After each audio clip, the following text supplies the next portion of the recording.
Hello, Bill Hello. Wadman. Hello, how are you? I'm okay. It's the summertime and you're still in the dark. What's going on? It's still light outside.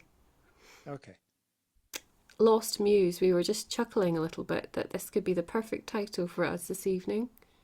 Lost Muse. This could Mm. go in a lot of different directions. Well, we're both a bit mopey, I would say. You and me? Mopey? I don't say it ain't so, dame. Mm. Anyway, Lost Muse. Have you ever felt like your inspiration has left you? Yes. Mm. Tell us about it.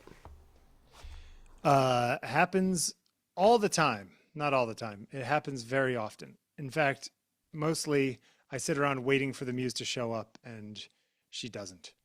Um, but Yeah, it's like this. It's funny. I did an interview with a friend of mine last night, my friend Karen, who's a singer songwriter. And she said, part of the interview, she said, I really feel like writing lately, but it's like my tanks are depleted. Like she has, like there's nothing in the tank. I think we're all suffering from a malaise, though, aren't we? That's just caused by the general energetic awfulness of Yeah, I think the world is the exhausting world. right now.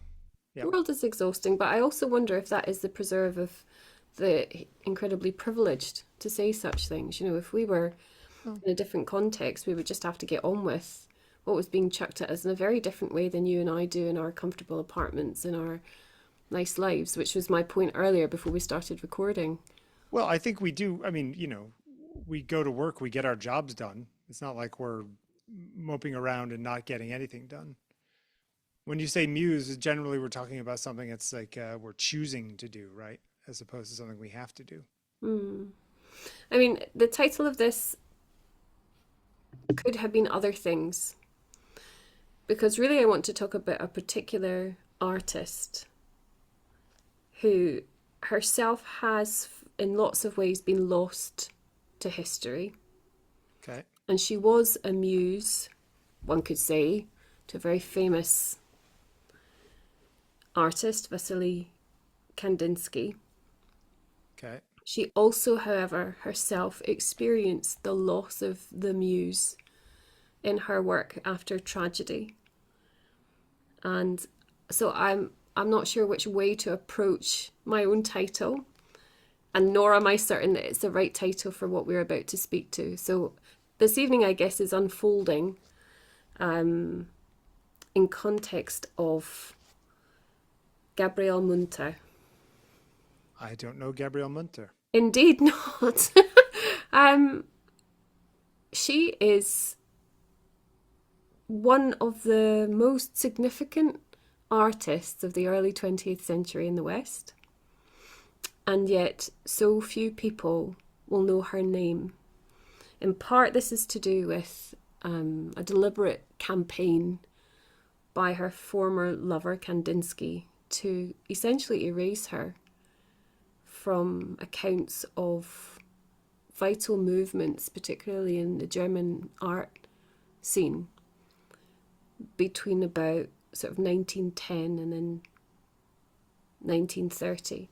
A terrible, terrible travesty, a besmirchment on the name of, Kandinsky, somebody who, praised as a sort of visionary prophet of art, and yet his own personal life contained this most horrible episode.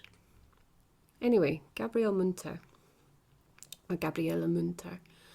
born in Germany, I think 1877. I'll look it up, I can't remember.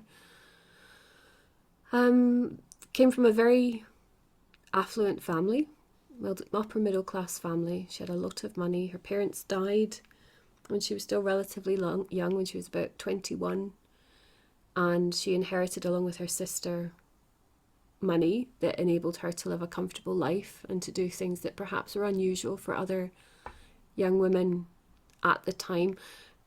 Before her parents died, her upbringing was unconventional, I suppose. So rather than trying to move their daughter away from her fanciful nature and her desire to draw and paint things all the time, particularly draw things. They really supported her in becoming an artist. And they encouraged her. You know, she had the state-of-the-art camera for the time. She was well read. She was very well rounded. And although she wasn't allowed to enter any formal art school because of the time, she was given private art lessons. She was very accomplished. Anyway, this photograph comes from a period after her parents had died. She and her sister went for 2 years to the States from Germany, where she avidly photographed and kept journals. And it's a really lovely place to start. So she would have been about 23 at this time when she took this photograph. And being 23 back then and traveling to another continent to go on vacation or whatever, that's crazy. Yes, 2 young women. And going to St. Louis of all places. Well, was there an exhibition going on? Was there a big exhibition in St. Louis sometime around that time? Anyway, go ahead. I don't know the answer, but what I do know is that she liked in between spaces, kind of, and she liked recording particularly women and girls. She also, I have to say, in some of her photographs, she is present because she appears as a shadow. And I was actually watching something, a really lovely little film, I think it was from the Guggenheim Foundation art historians talking about her. The shadows reveal something about her that I think is testament to her personality, the kind of person she was. Her camera would have been one that you were supposed to carry and look down to at belly level. Yep. But we can see that she's bringing the camera right up to her face. So even when she was a young woman with a camera on her own, freewheeling around the US from Germany, she was not doing things by other people's standards. She was not doing things in a way that was instructed to her from somewhere else. She was entirely her own agent. And I really love this about her. Yeah. Anyway, I mean, the other thing I would say is that a lot of the work, her early photographs, really seem as if they're just so incredibly modern. Sure. They don't seem to me to be from the turn of the last century. They could be from the 1950s or... I mean, the only thing that really sells it is that time period is the clothing, right? Yeah, sure. Anyway, so here we have this unconventional person who was full of, I guess we could say, creativity. And she met Kandinsky. That's cool. Mm. What an odd aspect ratio. Yes. So there's lots of things about Gabriele Münter. People watching, I would urge you to go and look at the archive of her painting, track her life through her artistic style. She is really, really significant in the evolution of painting for particularly German Expressionism. She was a founding member of der Blaue Reiter, the Blue Rider movement, which included people like Franz Marc, obviously Kandinsky, and other kind of luminary artists at this time. She was a founding member of this group. Yeah. Now, later, when Kandinsky, who had become incredibly well known and highly regarded, and also self-aggrandizing, as we know, and self-mythologizing, wrote an account of this sort of period of time. And he doesn't mention her name once in his account of the Blue Rider art movement. Now, I've called this the Lost Muse. Münter obviously isn't lost. There's a legacy of her painting. There are other documents and artifacts that can show us her presence, her true voice, so to speak. But the fact that we have to search for those things because of what seems like almost like a willful spite of a former lover who is actually, it was he who abandoned her. So they had met probably 1903, 1904. She was a student of his. Always with the students. Remember, didn't we have the same thing with what's her name that we saw at the Tate? Miller and Man Ray. Yeah. Yeah. Well, you could say the same about Camille Claudel and Rodin. Yeah. You could say all these women. Aren't women magnificent, and aren't they put down? Aren't they discounted and shunned and kept away? It's incredible to me. I mean, I'm not stupid. I know why it is. But it still shocks me. It shocks me when I come up upon a discovery in myself, really. I realise how marginalised women are. It's like, why should that be news to me? It's not, but it still shocks me. Why do we know why he dismissed her so after they broke up? So there's lots of stuff, obviously, in the intervening years. Altogether, I think they were together about 15 years. They were originally collaborators, so she was his pupil, and he invited her to come on I think like a drawing retreat workshop with him, maybe in sort of the Bavarian Alps. And their relationship became very personal rather than just professional. They bounced ideas off each other. I mean, she was an intellectual. She was a keen intellect. She was smart. She was not vivacious, I suppose, although I can't be sure of that, but from what I can gather. But she was extraordinarily engaging and full of this vital spark. Just kind of, she exuded something vital. You know, that kind of person? Sure. So anyway, their relationship became a romantic partnership as well. They did a lot of travelling. They travelled really widely, and then I think about 1909 she bought a summer house near Munich, and it was very kind of lucrative for them. The beautiful landscape, the mountains, and Lucrative artistically. Yes. Okay. Also, they would entertain lots of fellow artists there. They had fabulous connections. Come on up to our summer house and we'll paint together. And Absolutely. They were just a kind of, I guess, like an it couple of that period in Germany. But anyway, I've chosen this painting because actually we have Kandinsky in the boat. It's called Boating. He is the figure, and she is the woman rowing with her back to us. Okay. Now, that in itself, I think, is an interesting shape, both actually and sort of psychologically. It's an interesting thing that she has her back to us and she is rowing him, his commanding position. Yeah, I mean, it's also interesting because she's in the position, she's seeing what she would be seeing. She just sort of added herself in between us and them. Does that make sense? Like, you know, she would be seeing those three people and that view from sitting in that position in the boat as well. So she just sort of added herself. It's sort of a meta thing of the painter in the shot kind of thing. Yeah. The thing, though, also just to notice for us is that, you know, the way she paints in 1910, you know, she was influenced by Fauvism. She was influenced by Gauguin, which we can see in this even. Especially in the colors. Yeah, and she is really well known and regarded for her use of colour. Again, within that small scale, widely known that I'm using for somebody who's otherwise been, you know, left out. And this period, this kind of brief and brilliant few years leading up to the start of the First World War, rather, were, you know, I use the word lucrative, just really abundant. Anyway, The Lost Muse.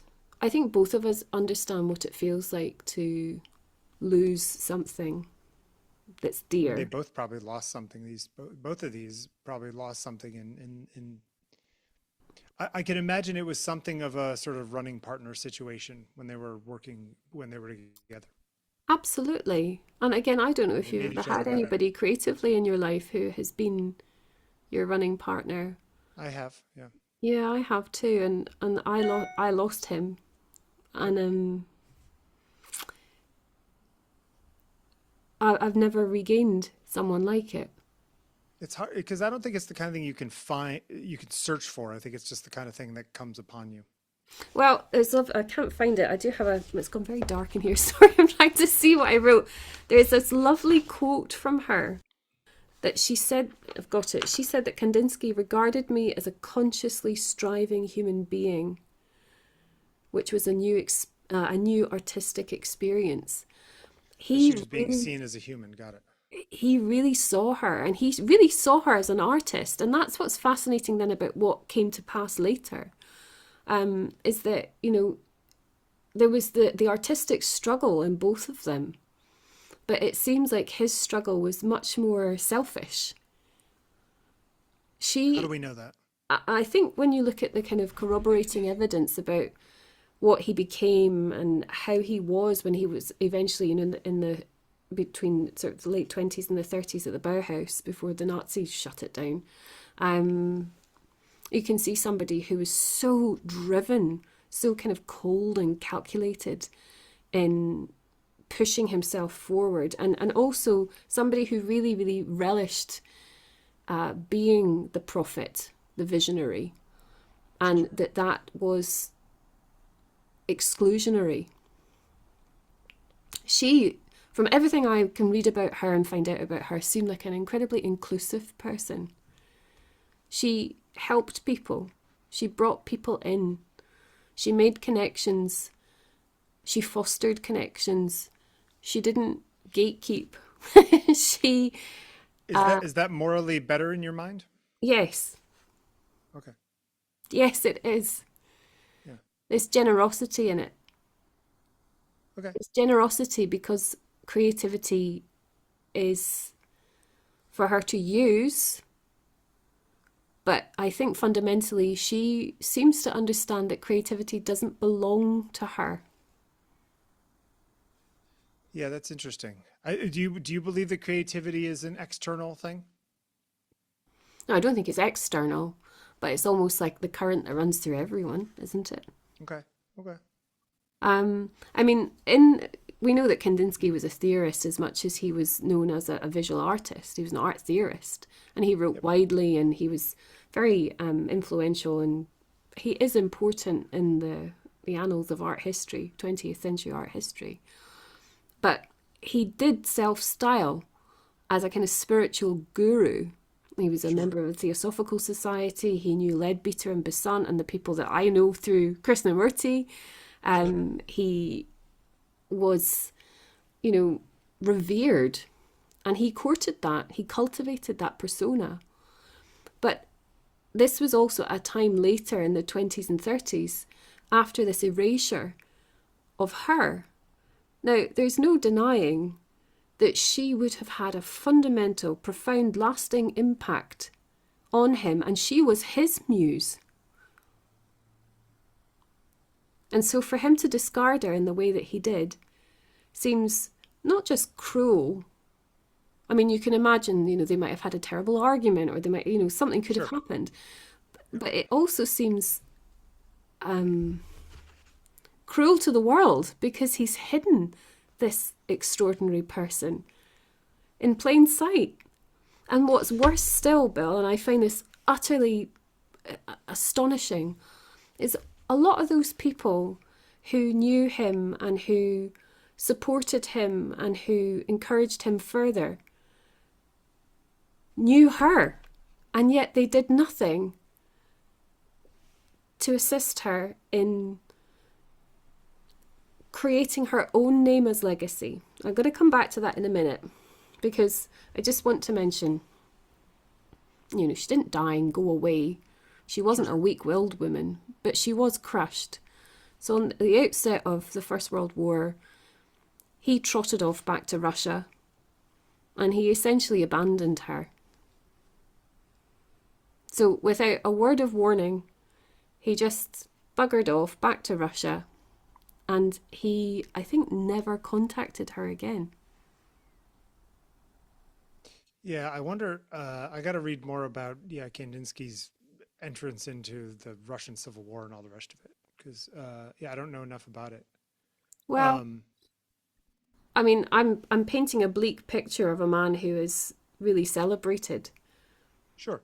but I suppose there's an element of throwing into relief how his brilliance overshadowed brilliance that he tried to conceal in someone else. Do you think he had that much power?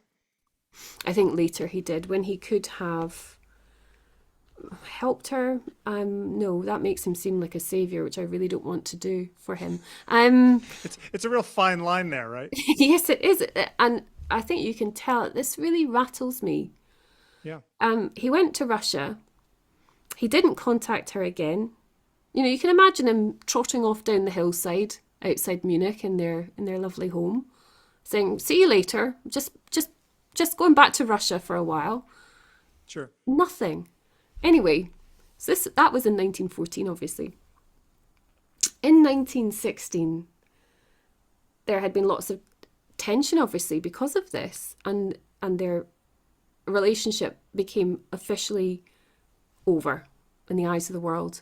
Their friends knew, everybody who was around them knew that the relationship was done. And actually, at this point, Kandinsky was about 50, 1916, 1917. And he met a 17-year-old fellow Russian, Nina, who became his wife. He married her in 1917. Now, Babushka. Gabriele Münter didn't know about this. Yeah. But she was nonetheless, at the point, she was painting this portrait of Anna Rosland, who was a very well-connected socialite. He had already married Nina, and she didn't know. She just thought he'd abandoned her, and that, you know. I wonder if she longed for him, if she hoped for him to return. I suspect she Maybe she was happy he was gone. I don't think so. Okay.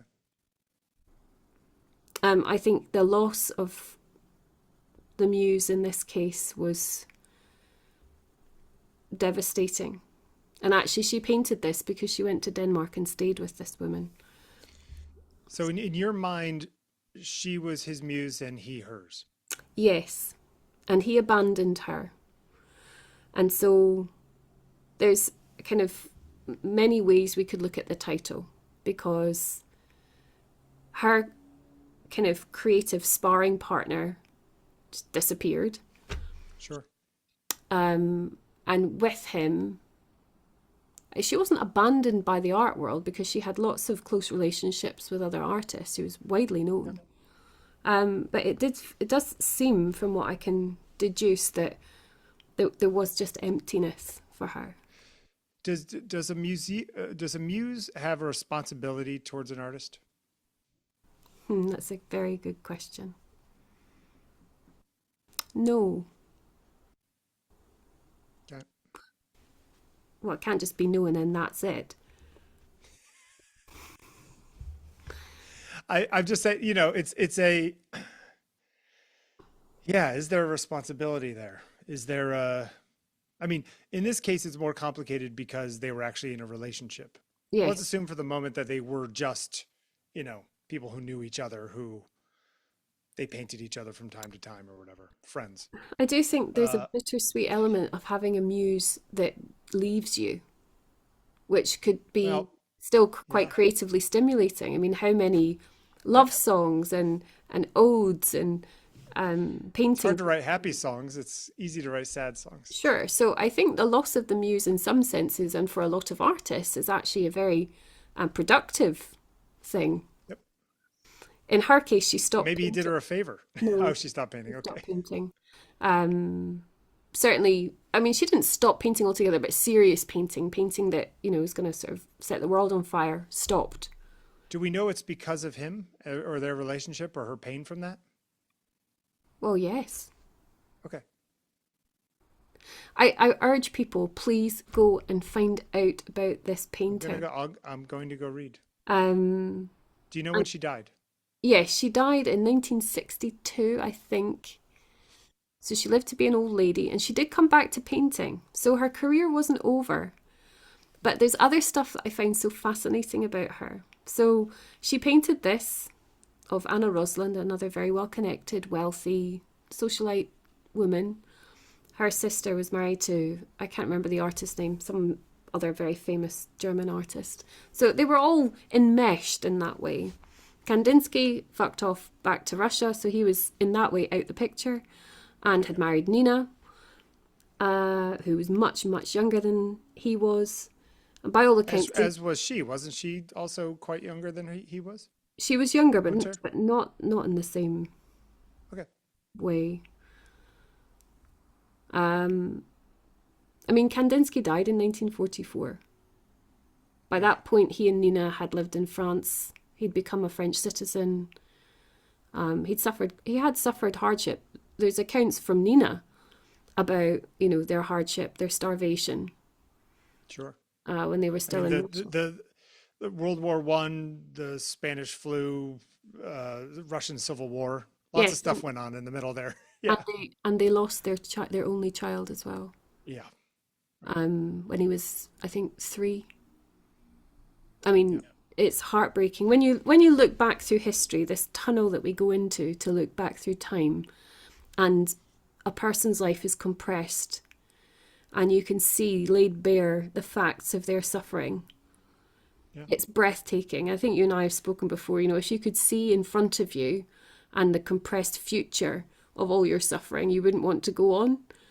Of Sure. course, whilst you're living it, it is suffering and it's riddled and riven with grief, but nonetheless, because it's in time, it's for most people manageable.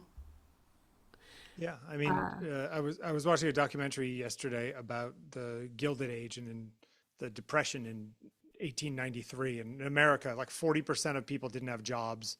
Yeah, Like everyone was like literally dying of starvation in America because there was just nothing for anyone.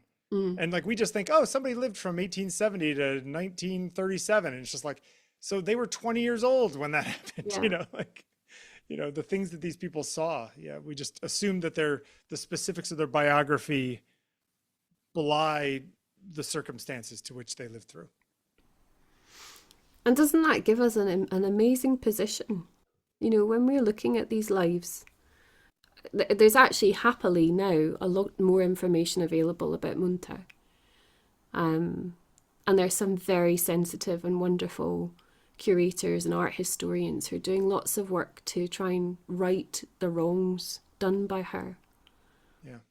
and to insert her into a wider public consciousness. Anyway, she had this period where she had lost her muse, and so really in the early 20s she just stopped doing serious painting. And actually, in about 1921, a lawyer appeared at the home that she had shared with Kandinsky, this beautiful summer house, Yep. and demanded that she return his paintings. So she had over 1,000 of his paintings, alongside her own, and also paintings She by may have been happy to get him out of storage. well, no, she actually there's a lot of stuff in this. So Nina, Yeah. the wife, probably had a hand in these kinds of demands. And Sure. actually, luckily, Munter stood up for herself, and she, apart from a few paintings, actually retained most of those works. And so when she bequeathed Kandinsky's work at the end of her life, it's pretty much the whole potted history of his early career. And the other thing about her is that I think this is testament to her brilliance and her beauty, is that during the Second World War, she had lots of paintings, not just by Kandinsky, but from her circle, the Blue Reiter circle, you Sure. can imagine. So she had her own paintings, she had Franz Marc paintings. In the basement of the house, she had a secret area where she kept all these hundreds of paintings from the Nazis. They That's kept pretty cool. raiding her house because they knew that she would have some, what they Wow. would So consider yeah. degenerate art. And she kept these paintings safe. Now, she should be celebrated, not Yeah. A just for lot of her own respect. brilliance as an artist, but because she preserved the legacy of other great artists of her era. Yeah. Now, why do we not know her? She's the I lost don't know. muse. I will. I listen. Do you need to? Oh, look, there's more. Okay. I'm just about to finish, don't worry. No, no, no, you're fine. Go ahead. I just the snow on the trees is interesting. Well, this is her coming back to painting. But you know what? It's interesting. The style 25 years later, the style is not that indifferent. I think her spark of genius didn't leave, it just paused. It lay dormant. Mm. Is it her responsibility to push through the lack of a muse to continue creating? Say that again, Bill. Is it her responsibility to push through the lack of a muse, a loss of a muse, and find another one or keep creating despite it? Yes, I think it is, and I think she probably felt that herself too. Sure. Yeah. I mean, she's a I also, defining yeah. voice of modernism. She really is. She's so important. You know, there again, all these women. I just think, I why? also think you're putting down Nina. Maybe, who knows? Maybe Nina was a better muse for Kandinsky than she was. Well, Kandinsky apparently said of her something like she was a much better homekeeper and bookkeeper Of Munter. than his previous relationship. Oh, I This see. is a man who deliberately left out his long term muse, lover, and collaborator from a significant record of the movement that she founded. That's the No, measure of that man. The measure of well, this hey, woman, the measure of this woman is that she did keep going. She preserved the legacy not just of the Blue Rider movement, but specifically of Kandinsky. And later, Nina, the second wife, bequeathed the remainder of Kandinsky's work to the Pompidou Centre.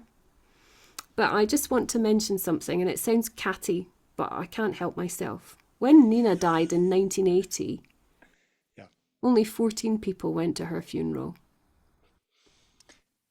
yeah. She had To be fair, alienated she was people. 100 years old. No, she wasn't. Yeah, yeah, right. She was murdered as well, by the way, just to chuck Oh, that. really? All Yes. right, I'm gonna have to go read that. There's a whole TV show in It's, this. it's There's so a much about this connected little network. Anyway, I just want to finish on this. That girl, that amazing young person, so full of creative verve. And yes, coming from privilege, you could say that she could have had more opportunity than somebody else. But thank goodness she took those opportunities. She seized life. She met life as an artist, and she wanted to not just be seen for herself, but she wanted those around her to be seen. She wanted the artwork they did to be known. She wanted to keep it safe.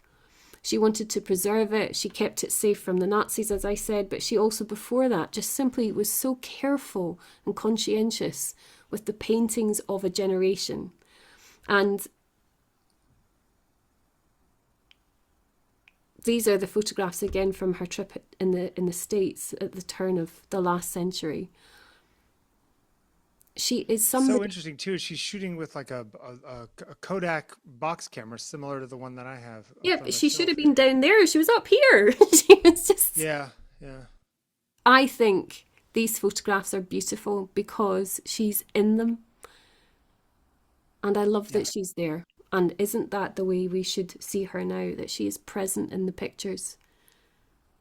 She's present in the pictures of Kandinsky, whether he liked it or not. Does it matter whether somebody in the world knows that we existed? Let's say she had been painted out of existence for what it's worth. Yeah. Isn't the fact that she had the experiences she had and did the things she did enough? Does the world have to know about those things? No, they don't have to know, but isn't the world better for it that they do? Yeah. And also, I just want to mention, I can't remember where I read this, but I wrote it down. Just the notion that Kandinsky's the sort of self-mythologizing, so-called genius guru Yep. visionary. Prior to get ahead in the world. Prior to the 16th century, nobody was a genius, rather one had a genius. And lonely men are lone geniuses, where lonely women who devote their lives to art at the expense of love or family are art monsters. Now, Who said that? I'm not sure where I got that. But nonetheless, I do think of it when I think of her. She wasn't demonized, but there is something about the absence of her in the long memory of art history that means that she's